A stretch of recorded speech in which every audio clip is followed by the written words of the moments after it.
What are your thoughts, Kim, about the person that did this? I just can't understand how anybody could do this to another human being. There were grandparents, mums, dads, grandparents waiting for the children.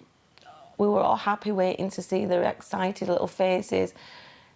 I mean, like going down on the train, there was all children of nationalities, all happy and chattering and laughing. Everyone was smiling at each other. You know, being from Bradford, there was, you know, different faiths of people, you know, all children, all going down, all happy together. It's think.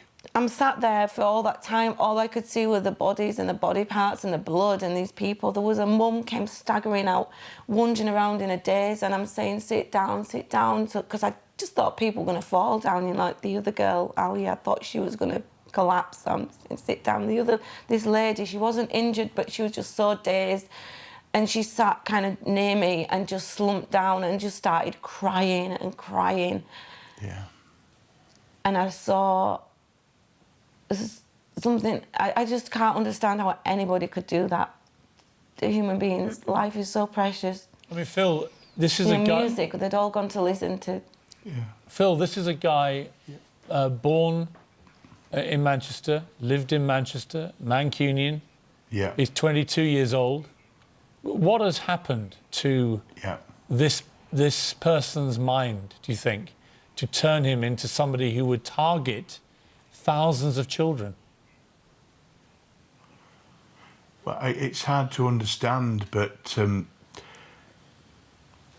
know, I think it's important to realise that this is a problem that exists across all communities. You know, at the moment we have so-called Islamic State and Islamic fundamentalist terrorism.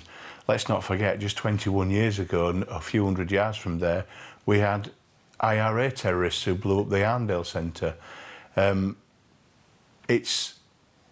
think there's a problem of getting young Muslim people, particularly young Muslim guys, to engage fully with our society. Just not all, but just a small section of the community. And the ISIS, Al Qaeda in the past becomes glamorized, and you know, some people are brainwashing these guys to think that they're fighting for a higher cause and a higher ideal, and some sick way they make it make sense to these guys. I mean, irrespective of all the carnage caused to everybody else, in what way can it make sense to a young 22-year-old guy to kill himself with a bomb, let alone kill everybody else? I just don't understand it. And there's a fundamental issue that needs solving. There really is. Phil and Kim, we are so grateful, and I know there are so many people who are grateful to you this morning. I am glad that your family is safe, and so many parents are glad that you were able to be there with their children in the aftermath of that attack. It is also very clear it has had a profound impact on you personally. It's entirely unsurprising, but I do hope that you get the support that you need, because there's a lot that you're dealing with right now. We're very, very grateful that you're spending time with us this morning, and I know that many families are grateful that you were there at a time when their children needed you, and particularly able to give some help and comfort and first aid at a time when paramedics weren't able even to get in because of the situation. Yeah, it was so upsetting that, because there was all these other people injured, and I just wanted to help them all, and you just couldn't.